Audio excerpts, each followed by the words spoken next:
So what's up mga ka-idol, meron naman po tayong nasilip ngayon na pupuntahan. Ayan, so ito yung Nalos Waterfalls Park and Forest. Ayan, so tara po mga ka-idol, samahan niyo ako para bisitahin natin itong napakagandang Nalos Waterfalls.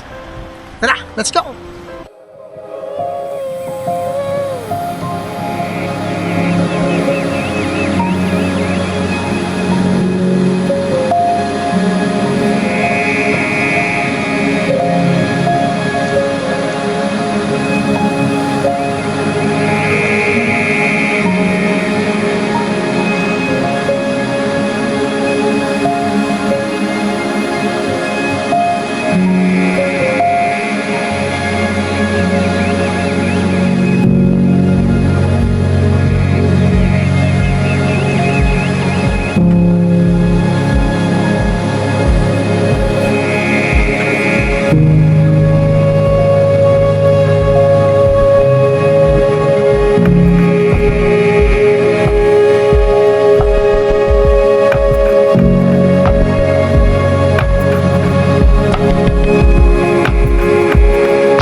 Hanggang dito na lang po mga ka-idol ang katapos ang aking vlog.